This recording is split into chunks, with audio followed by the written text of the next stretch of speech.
बिस्मिल्लाहिर्रहमानिर्रहीम। अस्सलाम वालेकुम नाज़रीन, तव्हां ॾिसी रहिया आहियो ज़ुल्फ़िकार अली सतो यूट्यूब चैनल। जीअं त सुई gas executive cooperative housing society registered आहे कोऑपरेटिव डिपार्टमेंट में। मां मुख़्तलिफ़ व्लॉग्स जे अंदरि बार बार ॿुधाए चुको आहे त 2007 खां वठी उहा अप टू डेट कमु करे रही आहे, यानी रजिस्टर्ड आहे, इंटैक्ट आहे ऐं वजूद में आहे। लेकिन जहिड़े तरीक़े सां हिकु करप्ट माफ़िया हिन कोऑपरेटिव सोसाइटी खे, हाउसिंग कोऑपरेटिव सोसाइटी खे यरगमाल बनाए वेठी आहे, उन में जेको सरेफरेस जेका आहे माफ़िया, उहा सुई gas executive cooperative housing society में उहा सुई गैस जा मुलाज़िम आहिनि। यानी सुई गैस मुलाज़िम जेके आहिनि, वॾे में वॾी माफ़िया उहे आहिनि, उन्हनि पंहिंजी हिकिड़ी जागीर सम्झी आहे हिन खे। सुई गैस जा मुलाज़िम कानून कोऑपरेटिव सोसाइटीज़ एक्ट 1925 जे मूजिबि ऐं हिन नए आयल कानून 2020 जे मूजिबि कोऑपरेटिव सोसाइटीज़ जे अंदरि हिकु शहरीअ खे हिकिड़ो प्लाट अलाट थींदो। यानी हिकु डिपार्टमेंट एग्जीक्यूटिव कोऑपरेटिव सोसाइटी जेकॾहिं सुई गैस आहे, सुई गैस जे मुलाज़िम खे हिकिड़ो प्लाट अलाट थींदो पंहिंजे नाले ते। छाजे करे त हू मुलाज़िम आहे सुई गैस जो। हीअ एग्जीक्यूटिव जेका सुई गैस कोऑपरेटिव सोसाइटी आहे, उहा सुई गैस ते मुश्तमिल आहे, सुई गैस एम्प्लॉइज़ ते मुश्तमिल आहे। इन करे हिकिड़े मुलाज़िम खे, गैस वारे खे हिकिड़ो प्लाट अलाट थींदो।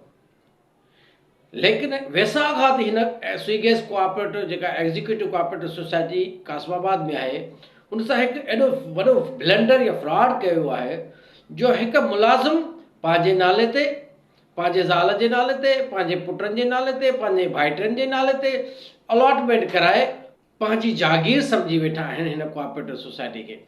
कोऑपरेटिव डिपार्टमेंट जे रजिस्ट्रार साहब खे मां नंढी गुज़ारिश कंदो हलां त महिरबानी करे सुई गैस जेका कंपनी आहे उनखे लेटर लिखियो वञे।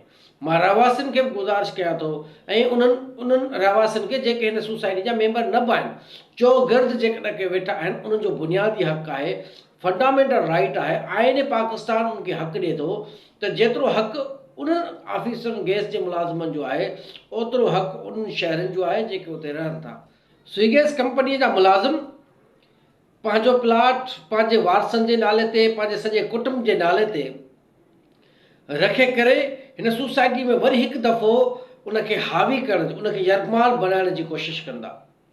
अमीन पटेल जहिड़ी बाक़ियात, ॿियो खोड़ सारा दोस्त जिन जो रिकॉर्ड मुकमल तौर ते गत थी चुको आहे।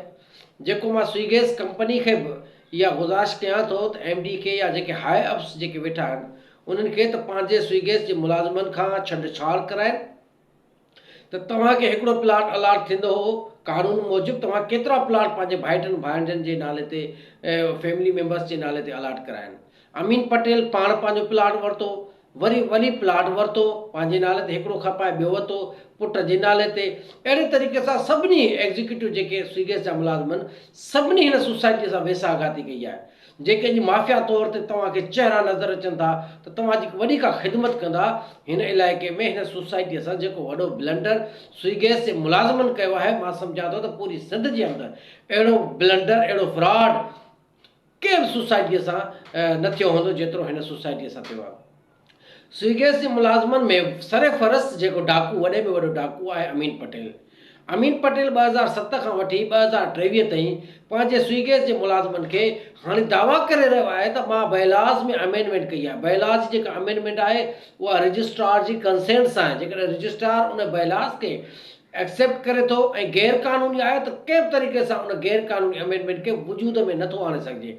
ऐं जेकॾहिं रजिस्ट्रार जी कंसेंट खां सवाइ, उनजी अप्रूवल खां सवाइ उन बयलाज खे ते अमल कयो वियो आहे त उहा वायलेशन हूंदी, उहा अमाउंटिंग टू ऑफेंस हूंदी, उहा ॾोहो आहे, ॾोह जे ज़िमरे में अचे थी ऐं उन्हनि जे ख़िलाफ़ु इंक्वायरी थियणु खपे। सुई गैस जे मुलाज़िमनि खे, सॼी कंपनी खे, मां MD सुई गैस खे कंपनी खे गुज़ारिश कयां थो त पंहिंजे मुलाज़िमनि ते नज़र रखे, उन्हनि खां अंडरटेकिंग वठे। 2007 खां वठी 2023 ताईं सभिनी मुलाज़िमनि जी अंडरटेकिंग थींदी आहे कानून मूजिबि, उहे पंहिंजो पाण अंडरटेकिंग ॾींदा आहिनि त असां हिकिड़ो ई प्लाट वरितो आहे ऐं पर पूरे सिंध जे अंदरि हिन गैस कंपनी जे हवाले सां ॿिए किथे बि असांखे प्लाट जी अलॉटमेंट कान्हे का थियल। यानी उहो साफ़ ऐं शफ़ाफ़ प्रोसीडिंग्स थियणु खपंदी हुई। लेकिन हिते थियो छा, अमीन पटेल वरितो, अमीन पटेल जे पुट वरितो, उनजी बाक़ियात वरितो, ॿियनि मुलाज़िमनि वरितो पंहिंजे नाले ते, पंहिंजे फैमिली जे मेंबर जे नाले ते, भाइटनि भांजनि जे नाले।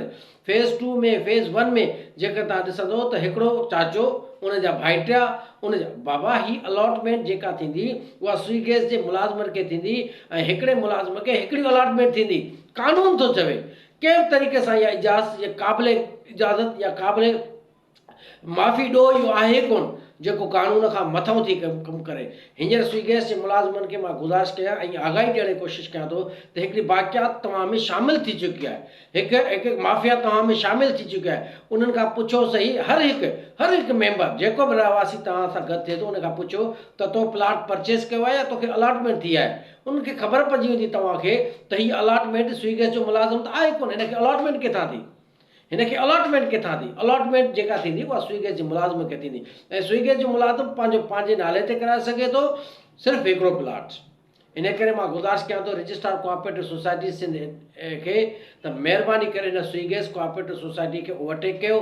हीअ न त हीअ ब्लैक लिस्ट थी वेंदी, ब्लैक लिस्ट थी वेंदी, करप्शन जे ज़िद में अची वेंदी। हीअ Sui gas executive cooperative housing society Kasimabad Hyderabad जी करप्शन जी माफ़िया, करप्ट माफ़िया जो हिकिड़ो टोले जे कंट्रोल में आहे, जंहिंखे छॾाइणु तव्हांजो इख़लाक़ी फ़र्ज़ु आहे। उन्हनि शहरनि जो जेके हैदराबाद जे अंदरि रहनि था, उहे कासमाबाद जे अंदरि रहनि था ऐं उहे रहवासी जेके हितां जा मेंबर आहिनि स्वी गैस कोऑपरेटिव हाउसिंग सोसाइटी जा, मां सभिनी खे गुज़ारिश करणु चाहियां थो जेके तव्हां पंहिंजो सोसाइटीअ खे बहितर करणु चाहियो था, सभ खां पहिरियां उन माफ़िया खे कढो, पाण मां माफ़िया खे कढो। चोरनि खे जेकर तव्हां गॾु विहारींदो, उहा चोर, उहा माफ़िया तव्हांखे हक़ीक़त खां आगाह करण जे बदिरां तव्हांखे इस्तेमालु कंदी।